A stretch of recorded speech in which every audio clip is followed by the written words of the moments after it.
O estudo da ancestralidade africana é fundamental para compreendermos a nossa história e identidade enquanto povo brasileiro. O livro Um Rio Chamado Atlântico, escrito pelo renomado autor Alberto da Costa e Silva, é uma obra que traz um profundo mergulho nesse tema. Através da análise da história do continente africano e das conexões entre África e Brasil ao longo dos séculos, o autor nos apresenta uma rica perspectiva sobre as nossas raízes e as contribuições da cultura africana para a formação da identidade brasileira. Além disso, Um Rio Chamado Atlântico é um audiobook que traz uma linguagem acessível e envolvente, o que o torna prazerosa e enriquecedora. Com ele, é possível ampliar nossos horizontes e reconhecer a importação. O Brasil, a África e o Atlântico no século XIX. O início do século XIX caracteriza-se por um aguçamento dos nacionalismos. Não só na Europa, mas também nas duas margens, mais ao sul, do Atlântico. Nas Américas, as colônias espanholas e portuguesas independentizam-se. Na África, os grandes agrupamentos étnicos se consolidam. O 800 é também o século em que o Reino Unido procura fazer do Atlântico um mar britânico, o século em que se destrói o comércio triangular entre a Europa, a América e a África e em que se desfazem as ligações bilaterais entre os dois últimos continentes, e o século em que começam a integrar-se na comunidade mundial, ainda que de modo imperfeito, as nações africanas, até então fora das grandes rotas do caravaneiro e do navegador. Na realidade, a África só abria um pouco da sua casca. E assim fora desde sempre. O estrangeiro parava no sul, ao sul da Núbia, em Ualata, Gana, Gal, Tombuctu e nos caravansarais do Sahel, em Quiloa, Mombasa, Angoche, Zanzibar e outras feitorias do Índico e, desde a abertura do Atlântico, nos entrepostos e fortes de Goreia, Cacheu, Mina, Ajudá, Luanda, Benguela e tantos mais. Até meados do século XIX, só em algumas poucas áreas o europeu avançava alguns passos para fora de seus muros e paliçadas, e na maior parte dos casos, com o consentimento e o apoio dos africanos, ou sob sua vigilância. Isso não impediu que se fossem estabelecendo, desde o século XVII, mas sobretudo a partir do XVIII, fortes vínculos entre certos pontos do litoral africano e as costas atlânticas das Américas, como consequência do tráfico de escravos. O comércio de braços humanos não aproximou apenas as praias que ficavam frente a frente, mas estendeu sertão adentro o seu alinhavado, uma vez que não poucos dos escravos trazidos para o Brasil e que foram trabalhar em Minas ou Goiás vieram de regiões do interior do continente africano, das bordas dos desertos e das savanas. Não eram, portanto, falsos, como pareceram a tantos leitores e críticos, os versos em que Castro Alves se referia a escravos vindos de regiões áridas. O poeta sabia do que falava, quando, em O Navio Negreiro, descreveu os cativos a dançarem no convés como os filhos do deserto onde a terra expôs a luz, onde voa em campo aberto a tribo dos homens nus. Ou quando, em A Canção do Africano, disse da terra deste que o sol faz lá tudo em fogo, faz em brasa toda a areia.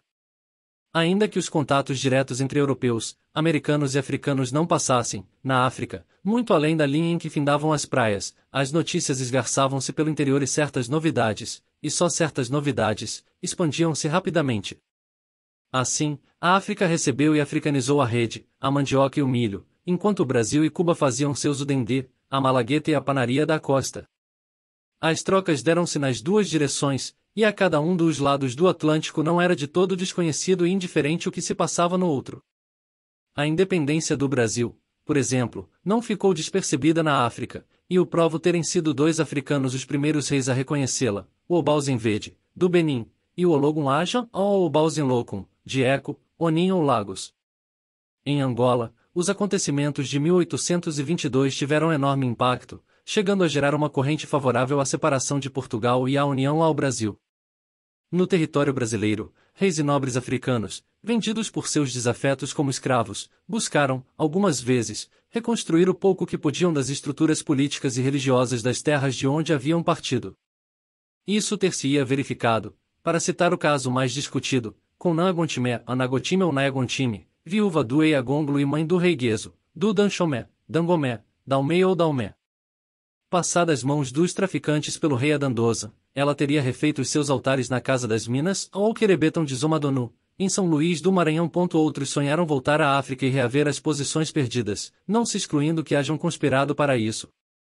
Não faltaria quem lhes levasse mensagens a adeptos e descontentes na terra natal, pois a tripulação dos navios negreiros era em grande parte africana. Um desses príncipes quase logrou tornar real o sonho. Chamava-se Frucu, no Danxomé, e foi vendido ao Brasil pelo rei Tegbezu. Viveu na Bahia há 24 anos e voltou à costa dos escravos com o nome de Dei Jerônimo. E como Dei Jerônimo, o brasileiro, o príncipe Frucu disputou o trono do Danxomé, após a morte de Pendla, e só por pouco perdeu para Gonglo. 3 Repito, e muito do que se passava na África Atlântica repercutia no Brasil, e vice-versa. Os contatos através do oceano eram constantes, os cativos que chegavam traziam notícias de suas nações, e os marinheiros, os ex-escravos de retorno e os mercadores levavam as novas do Brasil e dos africanos que aqui viviam para uma África que era ainda, no início do século XIX, um continente sem senhores externos. De colônias, havia somente o Cabo da Boa Esperança e as possessões portuguesas. Não tinham estas, porém, as dimensões territoriais com que figurariam depois nos mapas. Cada uma era apenas uma coleção de pequenas cidades, vilas, vilarejos, fazendas e entrepostos comerciais, com restrito acesso às terras que as circundavam e ainda menor controle efetivo sobre elas. Os numerosos estabelecimentos europeus encravados em outros pontos da costa e da contracosta pagavam aluguel, tributos ou taxas de comércio aos reis, régulos ou chefes locais. Feitorias mercantis, quase todas dedicadas primordialmente ao tráfico negreiro, como Saint-Louis, Goréia, Cacheu, Mina e Cape Coast, suas populações continham alguns mulatos. Estes eram também visíveis nas comunidades fundadas por ex-escravos retornados do Brasil e de Cuba, como Atoetá, e nos bairros brasileiros de Acra, Anexo, Agué, Ajudá, Porto Novo, Badagry e Lagos. Havia ainda o caso especial de Frital, na Serra Leoa, onde os britânicos colocaram, como colonos, no reino Temne de Coia, ex-escravos que combateram ao lado deles na Guerra da Independência dos Estados Unidos. O exemplo seria seguido, mais tarde, em Batursta, Monróvia e Libreville. Esses refúgios para ex-escravos transformaram-se em embriões de colônias, a da Serra Leoa já em 1808, e de uma república nos moldes americanos, a Libéria. A presença política europeia na África era, portanto, muito limitada.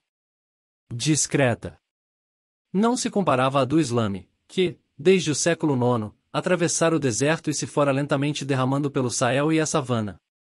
Nos começos do século XI, os reis de Gal e do Takrur já eram muçulmanos, e na segunda metade do XIII, um Mansur soberano do Mali fazia a peregrinação a Meca. No 200, Tombuctu e Jené tornaram-se importantes centros de saber islâmico, seus passos sendo seguidos, mais tarde, pelos burgos amuralhados dos Alsás. No início do século XIX, das savanas do Senegal ao planalto do Adamawa, as instituições políticas aspiravam a ajustar-se ao modelo muçulmano, e as elites liam o árabe e estudavam o Alcorão, ainda quando as massas continuassem fiéis às crenças tradicionais. Em muitos lugares, muito antes do primeiro pregador muçulmano, chegavam do Egito, da Líbia, do Marrocos ou do Sahel islamizado o turbante, a sela com estribo, certos modos de vida e até mesmo volumes do Alcorão, com o prestígio de objeto mágico. Também a abertura dos litorais atlânticos teria efeitos muito mais profundos sobre a África do que faria prever a diminuta presença de europeus nas franjas do continente. Pela difusão das plantas americanas, principalmente da mandioca e do milho, que alteraram substancialmente a dieta de numerosas populações. Pela introdução das armas de fogo. Pelo surgimento de nova e crescente demanda de escravos, mais dinâmica e voraz do que as do Maghreb, do Oriente Médio e do Índico. E pela atlantização de boa parte do comércio à distância, com perdas para as rotas caravaneiras do Sahel e do deserto e para as estruturas políticas que delas dependiam. Os mercados transatlânticos se foram paulatinamente tornando mais importantes do que os antigos empórios transarianos.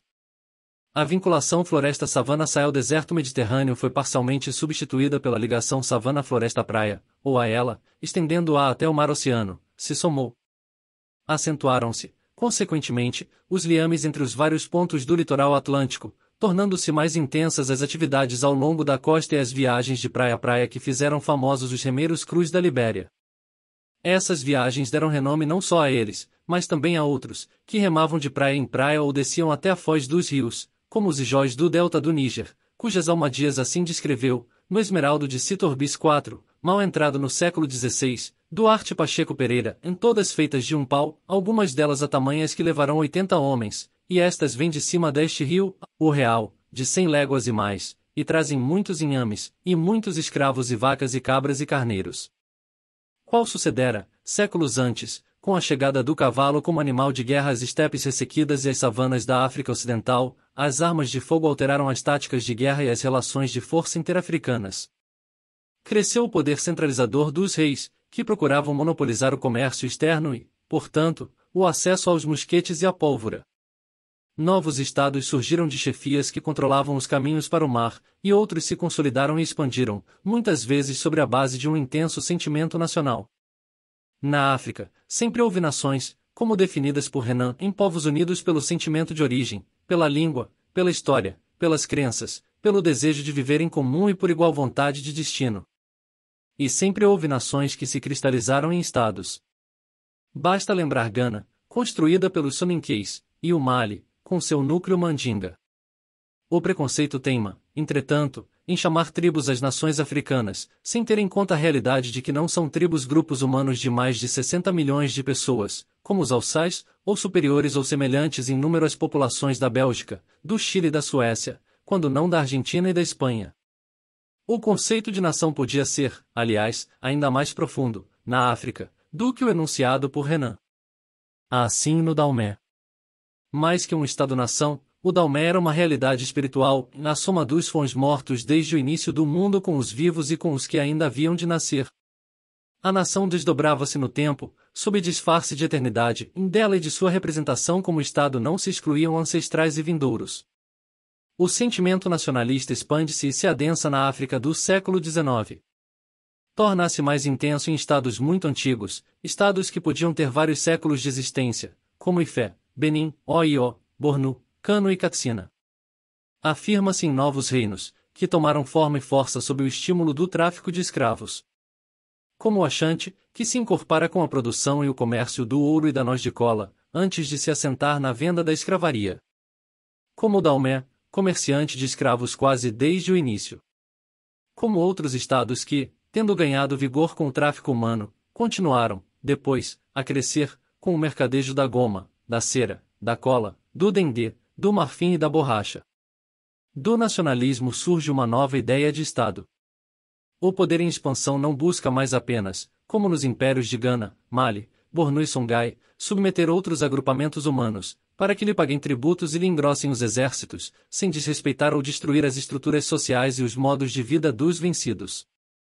O modelo do Mali, no qual a nação mandinga se impunha sobre as demais, sem exigir dessas, contudo, que abandonassem língua, religião, costumes e os próprios reis, a que geralmente continuavam no mando, ainda que vassalos do Mansa, passa a sofrer a competição de um outro em que, tal como sucedera na França e viria a acontecer na Alemanha e na Itália, se tentaria aglutinar os diversos grupos ao dominante, dissolvê-los e aculturá-los, para uniformizar o Estado. Um Estado, uma nação, este o desiderato dos Zulus e dos Angunes. Não era muito distinto o objetivo das guerras santas islâmicas de Usman Dan Fodio, Sekou Ahmadu e o Agiomar em erguer estruturas de poder nas quais só teria a plenitude da cidadania quem fosse muçulmano. Mas não apenas novos estados, como os fundados ou reformados por esses líderes fulas, aspiravam à uniformidade. Reinos antigos também ambicionaram tornar-se teocracias. E desejo semelhante de um império em que todos rezassem prostrados no rumo de Meca jamais abandonou Samora e Touré. As guerras santas na África derivaram do Renascimento, na segunda metade do século XVIII, de um islame fervoroso e militante, de que dão exemplo os Wahabitas, na Arábia, e o reflorir, no Egito e no Magrebe, do sufismo e da ordem mística e militar da Cadirija. Esta última tinha presença e influência no Sudão Ocidental, desde o fim do 400, quando Al-Maghili andara a pregar no Bornu e na Alçalândia, acenando com a vinda de um Mahdi que imporia ao Bilad al-Sudan, o país dos negros, o verdadeiro Islame, purificando-o de todo o sincretismo e destruindo de vez as religiões pagãs que com ele conviviam, como o culto dos Boris, entre os alçás. O jihad mais famoso, e o que mais interessa aos brasileiros, foi o de Usman Dan Fodio, um cheque, poeta, teólogo e pensador fula, sufista e cadirija. Nascido no reino de Gobir, no norte da atual Nigéria, criou-se ele num ambiente intelectualmente requintado e pleno de controvérsias, o da elite fula, minoria étnica embutida na maioria alçaia dever incômoda obediência a um sarki ou rei nominalmente muçulmano, mas não estrito o bastante para ser considerado um verdadeiro crente. Para Uzuma e seus amigos fulas, era escandaloso que os fiéis fossem governados por ímpios e que se reduzissem islamitas à escravidão. Instou com o soberano de Gobir para que não mais fizesse concessões ao sincretismo prevalecente na Alçalândia, para que fizesse calar os tambores, transformando-os em manjedouras, e para que abandonasse os ritos de fertilidade da terra, que conflitavam com o Islame. Diante da recusa do rei, que não podia furtar-se a práticas religiosas tradicionais em que se fundava a sua legitimidade e o seu poder, Uzuma Danfodio cumpriu a sua égide em Gudu, onde se fez imame de um pequeno estado teocrático. Em 1804, após receber, numa visão, a espada da fé do próprio fundador da ordem de Qadirija, Abd al-Qadir, que tinha a seu lado o profeta Maomé, proclamou a guerra santa contra o Sarki de Gobir e os outros reis alçás. Seus textos de pregação e propaganda, em árabe, al-Saiful-Fud, o idioma dos fulas, ganharam rapidamente as cidades e atraíram para os seus exércitos os letrados e mercadores urbanos, aos quais se somaram fulas que não eram sequer moslins, pastores animistas que viviam nos arredores das comunidades amuralhadas alçás e colidiam com estes pelo uso da terra. A campanha tomou, assim, a feição de uma guerra que, sendo religiosa, sendo muçulmana, era também nacional, era também fula. Em 1812, vitória após vitória, Uzuma Danfodio tornou-se califa de um grande império, o de Sokoto, controlado por uma aristocracia fula, que rapidamente se alçaizou.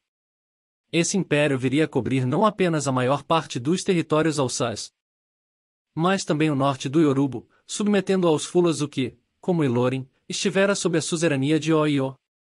Só os campos cobertos, os cerrados e as matas, adversários naturais da cavalaria, pararam a arremetida muçulmana. Pois os fulas haviam montado a cavalo, seguindo o exemplo dos alçás, que, convertidos ao zelo de seus novos senhores, passaram a formar o grosso de suas tropas. E foi a cavalo que os muçulmanos foram vencidos em 1840, em Oxogbo, pelos exércitos de Ibada. A Revolução Islâmica de Uzuma Danfodio iria, porém, iludir a floresta, passar por entre o Yorubo dos orixás e prolongar-se no Brasil, com as chamadas revoltas dos Malês, na Bahia. Nina Rodrigues percebeu com clareza que, para aprender a verdadeira significação histórica dessas revoltas, era mister remontar às transformações político-sociais que a esse tempo se operavam no coração da África. Vinculou-as ao jihad de Uzuma Danfodio, a meu ver, com razão. Os poucos fulas e os muitos alçás e yorubais, a estes últimos recém-convertidos ao islamismo, aprisionados nas guerras e embarcados como escravos para o Brasil, aqui prosseguiram a catequese e o sonho do califado. Há algumas das insurreições do início do século XIX, na Bahia, e sobretudo a maior de todas, a de 1835, em que os yorubais ou nagos eram o grupo mais numeroso, e como que apenas acompanhados por alçás, nupes, jejes, bornus e baribas, o povo baiano deu o nome justo, porque percebeu o seu caráter político-religioso. Chamou-lhes guerras dos malês, isto é, dos islamitas, pois Imalê quer dizer moslin em iorubano. As rezas, as transcrições de suras e os amuletos apreendidos pela polícia, em 1835, estavam escritos em árabe. Na maioria dos casos, em árabe correto e bem ortografado, na variante do cursivo magrebino corrente entre os fulas de Uzuma Danfodio e de rigor em todo o Sudão Ocidental, a mesma grafia dos numerosos grigris que Nina Rodrigues pôde ainda recolher entre negros islamitas baianos, no fim do século. 8 Um dos textos colecionados pelo autor de Os Africanos no Brasil, embora em caracteres árabes, não pôde ser traduzido. Nina Rodrigues sugeriu que estivesse em idioma alçá. Nesse caso, estaria em ajami, isto é, no alfabeto árabe a servir de veículo ao alçá e ao fulfud. O amuleto de que Nina Rodrigues não logrou leitura talvez contivesse uma prece.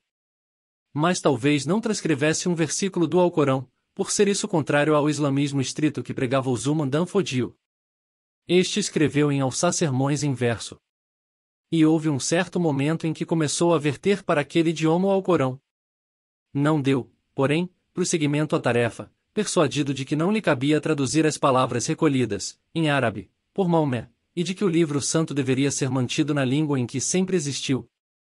Consta, e isto nos diz Nina Rodrigues, que as ordens para a rebelião baiana de 1835 eram dadas por um imame, um limano ou limanu, de nome Mala Abubakar, que teria sido enviado de volta à África. Dessa revolta teriam participado outros alufais, marabus ou malas, entre os quais um tapa ou nupê, outro alçai e um outro, de enorme prestígio, nagô. Como os libertos formavam boa parte dos revoltosos, os 126 daqueles contra os quais se apresentou a acusação eram negros emancipados e 160, escravos, alguns deles devem ter voluntariamente regressado ao litoral africano, seguindo o mesmo caminho daqueles que foram banidos para a costa da África. Estaria entre eles, protegido pelo silêncio dos correligionários, o imame Mala Abubakar? Teria sido ele o primeiro chefe religioso dos maometanos brasileiros de Lagos? Os escravos e libertos que promoveram as chamadas Guerras dos Malês encontravam-se, na Bahia, na mesma situação, intolerável para um islamita zeloso e pio, de Usman Danfodio e seus companheiros em Gobir, sob o jugo de infiéis.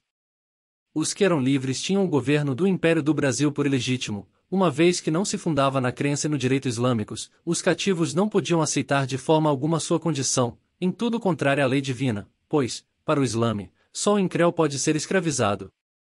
Antes da chegada dos libertos brasileiros e dos saros, ex-escravos redimidos pelos britânicos e postos na Serra Leoa, já havia grupos de islamitas em Lagos, Badagry e outros pontos do sul do Iorubo. Se entre eles se contavam alguns nagos, a maioria era formada por gente estrangeira, por uns poucos mercadores e muitos escravos alçais, nupes e bornus.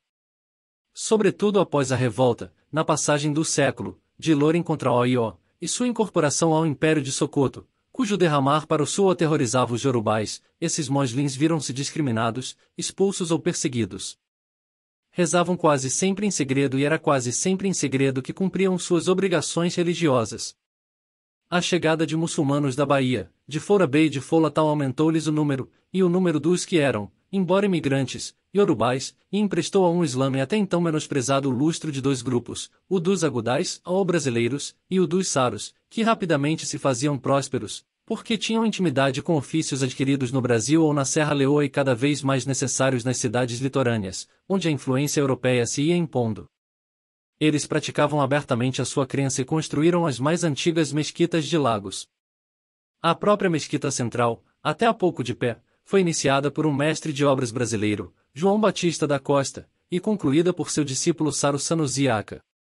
Seu primeiro imã em chefe de Lagos, Idris Salu Gana, foi um alçá, possivelmente vindo do norte, e se os muçulmanos africanos viam com certa desconfiança os que se tinham convertido do outro lado do Atlântico, cedo os brasileiros passaram a figurar entre os principais dignitários islamitas.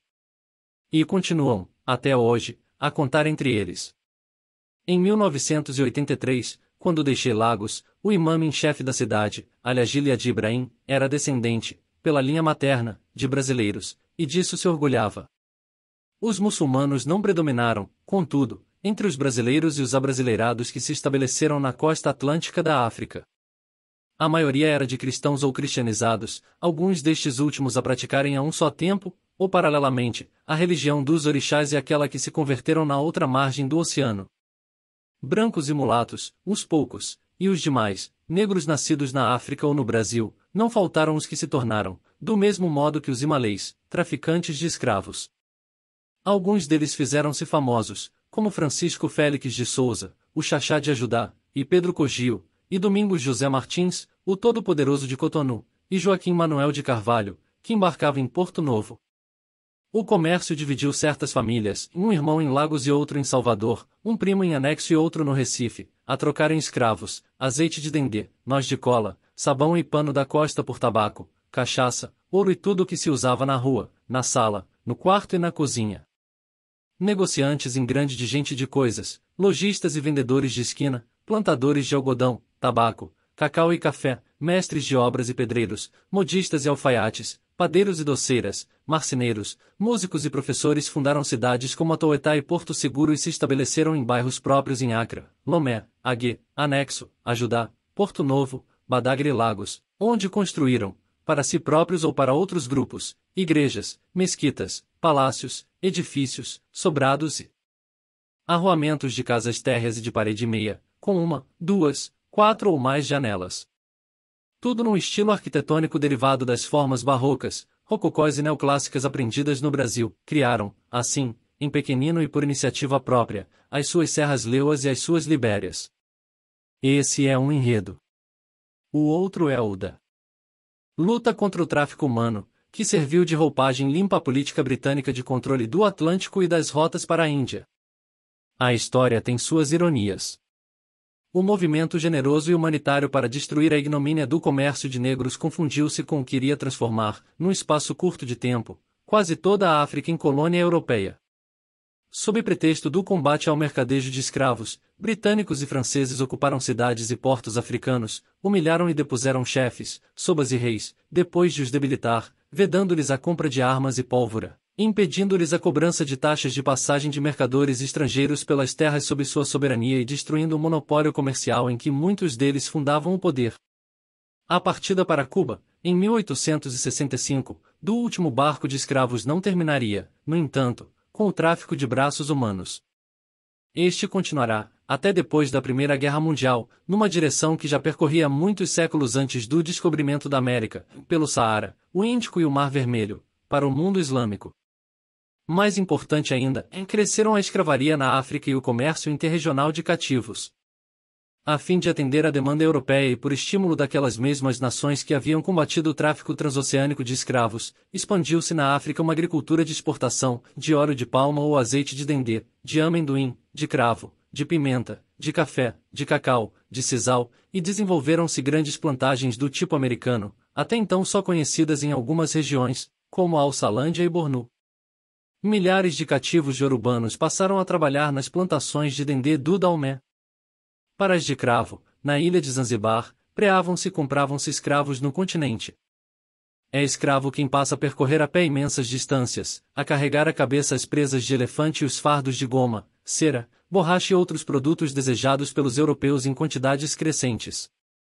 E faz-se guerra para vender à distância, dentro do continente, a mão de obra que pedem as lavouras e as caravanas. Não se muda apenas a direção do tráfico negreiro. As grandes rotas mercantis africanas desviam-se das Américas. Vão rareando, no fim do século XIX, os barcos que, vindos da África, demandam Havana, Cartagena de Índias, Recife, Salvador, Rio de Janeiro e Buenos Aires, bem como os que, saindo de portos caraibanos e sul-americanos, viajam para Dakar, Porto Novo, Lagos, Malembo, Cabinda, Luanda ou Benguela. A Europa aposta-se praticamente das trocas com a África, os que haviam, em nome da liberdade de comércio, combatido o monopólio dos reis africanos fazem-se, vencida a luta, monopolistas. Alterado o rumo do comércio, trocam-se naturalmente os seus parceiros africanos e se modificam as relações de poder. Alguns estados regridem em Ulunda e Uluango, por exemplo. Outros se transformam, o Daomé passa a sentar-se sobre a exportação de dendê, e os ovimbundos de Bié trocam o marfim negro pelo marfim branco e pelo cobre do Chaba. Há aqueles que se tornam mais fortes. Os quiocos, em menos de 50 anos, convertem-se num poder comercial e militar em Angola, com cera, marfim e borracha obtêm os recursos para comprar armas de fogo e as mulheres com que aumentarão os seus números. Outros, que opuseram maior resistência aos europeus, acabarão por ser destruídos ou politicamente castrados. Há uma data que assinala, da perspectiva brasileira, o início da colonização da África pelas grandes potências europeias, em 1851. É o ano em que os britânicos, para pôr fim ao comércio negreiro, bloqueiam a cidade de Lagos. O primeiro tiro de canhão dado contra eles parte de um grupo sob a chefia de um brasileiro, um certo Lima. Ele, como seus vizinhos da Campus Square e das ruas Bangose, Cacava, Tocumbo, Martins e Gbozere, compreenderam desde logo que, com a chegada dos britânicos, findavam as trocas com o Brasil e, consequentemente, o predomínio comercial que tinham tido na cidade. A partir de 1851, vai acentuar-se o que a Grã-Bretanha pretendia ser um controle informal da África. Londres desejava assumir uma posição de primazia mercantil no continente, sem gastar em combate vidas humanas, sem despender dinheiro além da linha das praias, sem assumir responsabilidades coloniais. O seu poder naval garantiria por si só a preponderância econômica nos litorais, nos rios e nos portos. Em breve, porém, a pressão ambiciosa dos interesses de seus comerciantes, o zelo de seus cônsules, os brios dos comandantes de sua marinha e a contestação à sua presença nas costas da África por outros países europeus, sobretudo a França, fariam com que o governo britânico assumisse encargos que buscará inutilmente evitar. Em 1870, eram imensos os espaços vazios no conhecimento que a Europa tinha da África.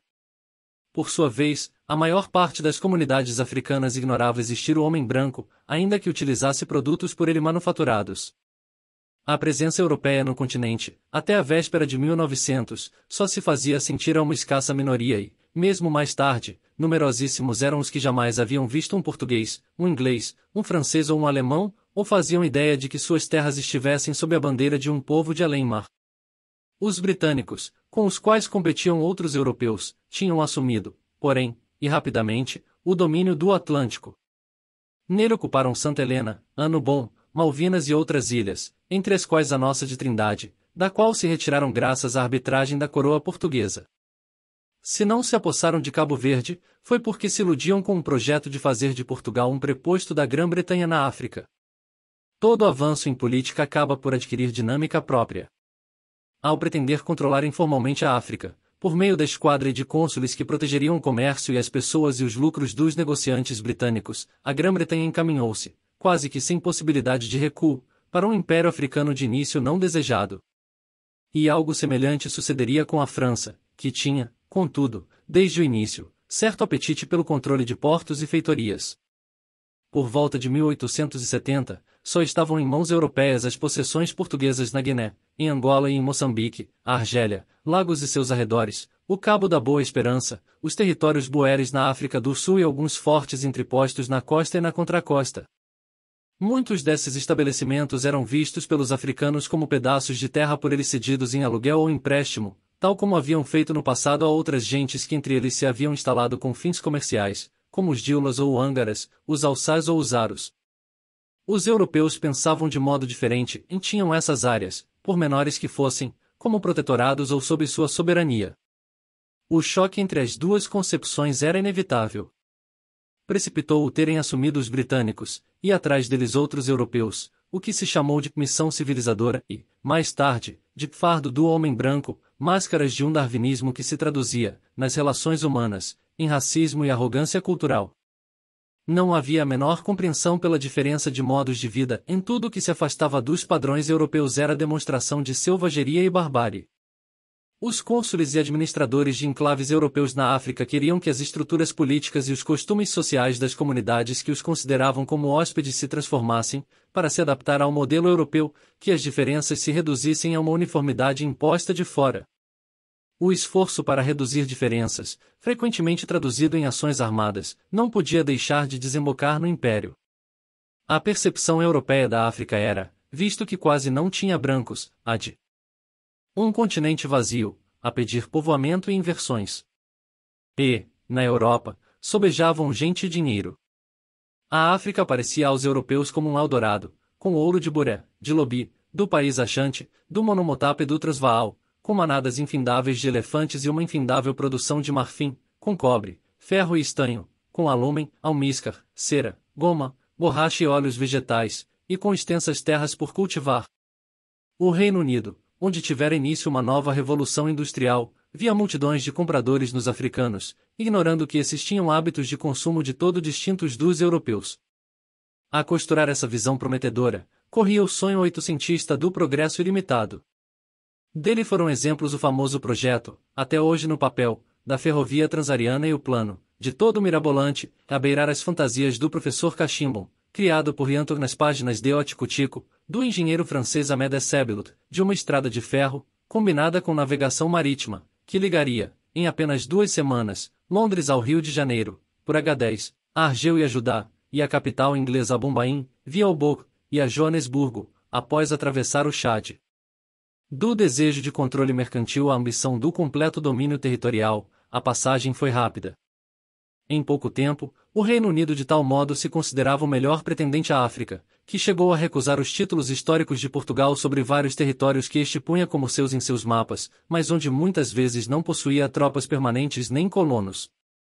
Os britânicos opuseram-se até mesmo à posse portuguesa das 2 margens do estuário do Zaire, embora estivessem bem ou mal ocupadas, e só a aceitaram tarde demais, depois que os franceses, em 1882, se haviam apoderado, com brasa, do atual Congo-Brazzaville.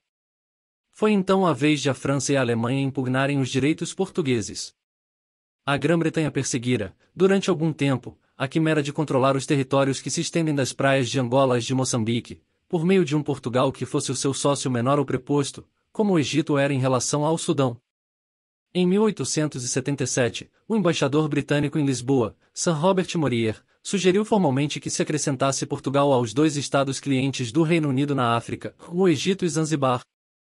A proposta deve ter andado de mês em mês e talvez tenha parecido supérflua a funcionários que mediam a desproporcionada diferença entre o poder britânico e o enlanguecido estado da presença portuguesa na África. Em sua empáfia, eles viam o Reino Unido como herdeiro natural de um império empobrecido, que a história por si só não podia mais justificar. Entretanto, renascera o interesse português pela África. E tanto Portugal quanto a França, a Alemanha e a Itália multiplicavam as respostas às pretensões britânicas. Os portugueses, e disso dá testemunho a travessia do continente por Capelo, Ivens e Serpa Pinto, procuraram consolidar o domínio das terras que separavam Luanda de Lourenço Marques. Não contavam com a réplica arrogante de seus aliados de tantos séculos, com o ultimatum de 1890, que obrigou Lisboa a abandonar ao Reino Unido terras que integrariam mais tarde o Malaui, a Zâmbia e o Zimbabué. A humilhação portuguesa fluiu naturalmente da interpretação em favor do Lobo das resoluções do Congresso de Berlim, reunido entre novembro de 1884 e fevereiro do ano seguinte. Entre essas resoluções, ressaltava de que o direito de um país europeu a terras africanas decorria primordialmente da ocupação efetiva e dos tratados assinados com os nativos. O Congresso resultara da descontrolada busca de acordos de protetorados com reis, régulos e até chefetes de aldeia e da proliferação de ações militares para impô-los. A França, a partir da Argélia e do Senegal, procurava pelo interior, pelo Sahel e pelas savanas sudanesas, evitando, assim, ter de enfrentar a supremacia britânica na costa e no oceano, cercar os enclaves e as zonas sob a esfera de influência do Reino Unido, a Foz do Gâmbia, a Serra Leoa, a Costa do Ouro, a Colônia de Lagos e o Protetorado dos Rios dos Olhos, bem como os territórios dos Camarões e do Sudoeste Africano, sobre os quais punha as mãos a Alemanha. A Espanha era a senhora do Rio do Ouro. E o rei Leopoldo II da Bélgica tornar-se-ia dono da imensidão do Congo, após ter devaneado apoderar-se de Mato Grosso, no Brasil, para ali fundar o seu império. Na penúltima década do século XIX, acelerou-se a corrida pela divisão da África. De fuzil apontado ao peito, sob os africanos cediam o poder a comandantes de tropas europeias. Outros assinavam tratados de proteção, na ignorância de que transferiam aos estrangeiros a soberania sobre suas terras e suas gentes.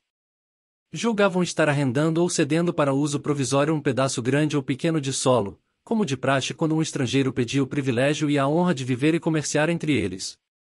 E não acabavam de espantar-se, ao ver dois grupos de brancos de língua diferente disputarem entre si, e às vezes com violência, essa honra e esse privilégio, quando podiam em paz compartilhá-los.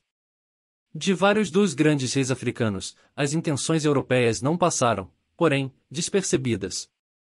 Em 1885, Portugal, com a ajuda do então Xaxá de Ajudá, Julião de Souza, logrou firmar com o rei Glelê do Daomé o Tratado de Aguanzum, pelo qual se estabelecia o protetorado português sobre a costa dalmiana. Os franceses, que haviam renovado, com o mesmo rei, o Acordo de Cessão de Cotonou, de 1878, reagiram prontamente, obrigando Lisboa a renunciar às suas pretensões em 1887. Para Glelê, porém, tanto o documento assinado com os franceses quanto o ajustado com os portugueses tinham apenas significado comercial e correspondiam a um aluguel de terras que continuavam sob o seu governo e soberania.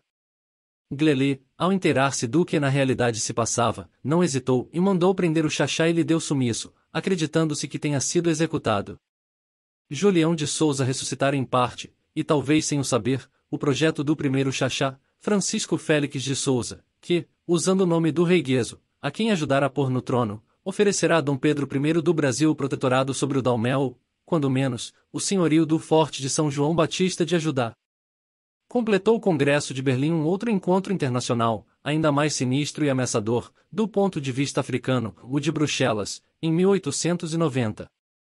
Chamaram-lhe sintomaticamente Conferência Anti-Escravista, e o texto que nela se produziu é um violento programa colonizador. Tudo dentro da melhor lógica política, pois afinal foi em nome da luta contra o tráfico negreiro e a escravidão que a Europa começou a ocupar a África. Como os europeus partiam do princípio, de todo equivocado, de que na África não havia governos, o artigo 1º da Ata Geral da Conferência recomendava a organização progressiva dos serviços administrativos, judiciais, religiosos e militares nos territórios sob a soberania ou o protetorado de nações civilizadas, a instalação de fortes no interior do continente nas margens dos rios, a construção de estradas de ferro e de rodagem e a proteção da livre navegação fluvial, ainda que em áreas sobre as quais os europeus não tinham sequer arremedos de jurisdição. Uma das principais decisões da conferência restringia a compra de armas de fogo pelos africanos, por serem instrumentos de escravização. Imposto o domínio colonial, a consciência europeia deixou de considerar urgente o fim da escravatura. Esta continuou a existir como atividade legal até 1900 no sul da Nigéria, até 1910 em Angola e no Congo, até 1922 em Tanganica, até 1928 na Serra Leoa, e subsistiu de fato por muito mais tempo. Novas formas de servidão foram criadas pelos administradores coloniais, como o trabalho compulsório, de que deu testemunho, entre tantos outros, o André Gide das páginas indignadas de Voyage ao Congo e Le Retour du Tchad. Também a liberdade de comércio foi esquecida, tão pronto se tornou inútil como bandeira do arremesso imperial. Fez-se a partilha de mercados. Cada metrópole buscou excluir o mais que pôde os demais países dos portos por ela controlados. Fecharam-se para o Brasil, por exemplo, os desembarcadouros africanos, e o Atlântico deixou de ser uma espécie de rio fácil de ser cruzado, apesar de larguíssimo, a partir do Recife, de Salvador ou do Rio de Janeiro. O cerco completo da África só se transformará, no entanto, em realidade, nos últimos dias do século XIX ou nos primeiros do 900. E durará muito pouco. Se abstrairmos as áreas costeiras das possessões portuguesas, a colônia do Cabo e os territórios boeres, a fase colonial da África é a mais curta de sua longa história. Durou meio século. Um pouco mais, em alguns casos. Ou um pouco menos, em outros. Em algumas regiões, por exemplo, foi somente uma espécie de roupagem para inglês e francês verem, pois tendo, por conveniência política, a metrópole europeia conservado as estruturas de poder africanas, estas resolviam o dia a dia do povo, exerciam a polícia e julgavam em primeira instância, segundo o direito costumeiro ou a Sharia islâmica. Os impérios, reinos e cidades-estado da África eram como entidades políticas inexistentes para os diplomatas europeus que participaram das conferências de Berlim e de Bruxelas. Não as tinham como interlocutoras. Mas, quando seus países tiveram de ocupar os terrenos que dividiram no mapa e seus militares de tornar efetivos tratados de protetorado que, para os soberanos da África, eram contratos de arrendamento ou empréstimo de terras, toparam a resistência de estados com firmes estruturas de governo e povos com forte sentimento nacional. Venceram-nos, graças aos fuzis de cartucho e de fechadura ferrolho, à metralhadora e aos canhões sobre rodas, contra os quais os africanos opunham a lança, a zagaia, o arco e flecha, as espingardas de pederneira e de agulha e cápsula fulminante, que se carregavam pela boca, e os velhos canhões imobilizados no solo ou de difícil transporte. Venceram-nos porque souberam jogar os povos vassalos contra os suzeranos e os inimigos tradicionais uns contra os outros. Assim, os britânicos usaram os ibadas contra Ijebu-Ode e os fantes contra os achantes. Assim, os franceses juntaram as suas tropas às de Queto, para dar combate ao Daomé, e às dos Bambaras, para fazer frente aos tucolores de Amadou. Venceram-nos, mas algumas vezes com grande dificuldade e após demorada luta. Em 8 guerras enfrentaram-se achantes e britânicos. Em 1896, estes últimos entraram finalmente em Kumasi. 4 anos mais tarde, os achantes ergueram-se de novo em armas, para serem de novo derrotados. Baixaram a cabeça aos britânicos por apenas pouco mais de meio século, pois, em 1954, a República de Gana, da qual o país achante faz parte, se tornou independente. Os franceses enfrentaram com armas e diplomacia, durante mais de 35 anos, a Gilmar Ben Said Tal, que construíram um vasto império, Kaarta, no Alto Senegal e no Alto Níger, e seu filho e sucessor, o Sultão Amadou. A derrota desses tucolores só se deu, após numerosas campanhas militares, em 1892. O Daomé só foi verdadeiramente dominado, com a captura de Beanzin, em 1894. E por 16 anos os franceses tiveram de combater na Guiné, na costa do Marfim, no norte de Gana e na Libéria, o Grande Samoari, antes de aprisioná-lo em 1898. O Império Fulausá de Sokoto só se renderia aos britânicos com a morte do Sultão Atairu Ahmed, em 1903. A imagem que fica de tudo isso é a de uma África, no século XIX, governada por africanos, e na qual, na maior parte dos casos, os europeus não se diferenciavam dos diulas, dos alçais, dos árabes, dos fulas e de outros grupos que se incrustavam, como mercadores ou pastores, em reinos e cidades a que pelo sangue não pertenciam. Um mapa da África em 1889 mostra que ainda ocupavam a maior parte dos espaços geográficos estruturas políticas soberanas como Caarta, o Império Móvel de Samori, os reinos de Ashanti, Daomé e Benin, e numerosas cidades-estado urbanas, os sultanatos de Sokoto, Bornu e Wadai, o reino de Bamum, o califado Madista, a Etiópia e o reino do Gungunhana, para ficarem alguns exemplos, além de milhares de cidades e aldeias-estado, sob o comando de régulos, chefes de linhagens e conselhos de notáveis. Muitas dessas estruturas de poder persistirão, mais que vassalas, durante o período colonial, naquelas regiões onde se adotou o governo indireto, tal como preconizado por Lord Lugar, ou onde os administradores europeus não puderam dispensar a intermediação dos régulos tradicionais, ou onde, ainda, tendo sido substituído por um pau-mandado o rei ou chefe legítimo, este continuou a receber clandestinamente a obediência de seus súditos e a sacrificar aos seus deuses e ancestrais. Muitas vezes, para melhor ocultá-lo, valeram-se os africanos da instituição do chefe de palha, do falso chefe, que se fazia visível como se for o verdadeiro chefe, que continuava a mandar em segredo. É muito possível que tenha havido, no Brasil, chefes africanos embuçados em escravos e libertos comuns. E que tenham também existido chefes de palha, para iludir os senhores. Até hoje não se estudaram, de uma perspectiva basicamente africana, os quilombos, os reisados, os maracatus, as irmandades católicas negras e os próprios candomblés, como persistências e adaptações de estruturas políticas da África no Brasil. Na sua obra sobre as danças tradicionais brasileiras, Mário de Andrade conta como se processava a saída de um maracatu no Recife. Descreve os rituais em torno da calunga carregada pela dama do passo e, com grande intuição, afirma que a boneca tinha um sentido político. Tinha. Na África e também, no passado, no Brasil, calunga é um símbolo de poder em Angola. Talvez continuasse como tal no Brasil, no maracatu, que reproduz um cortejo real africano. Não seria o próprio maracatu, originalmente, um modo de manter vivo, neste lado do oceano, um sistema de solidariedade e obediências, em torno da calunga? Quem sabe se, sob o disfarce de bloco festivo, um rei oculto não se mostrava aos seus. Quem sabe se não afirmava sua presença através de um chefe de palha, que, como se estivesse na África, desfilava, entre marcha e dança, sob os grandes guarda-sóis? O que seria de estranhar-se é que assim não fosse, tão intensas foram as trocas entre as duas margens do Atlântico. O Brasil é um país extraordinariamente africanizado. E só a quem não conhece a África pode escapar o quanto há de africano nos gestos, nas maneiras de ser e de viver e no sentimento estético do brasileiro. Por sua vez, em toda a outra costa atlântica se podem facilmente reconhecer os brasileirismos. Há comidas brasileiras na África, como há comidas africanas no Brasil, danças, tradições, técnicas de trabalho, instrumentos de música, palavras e comportamentos sociais brasileiros insinuaram-se no dia a dia africano.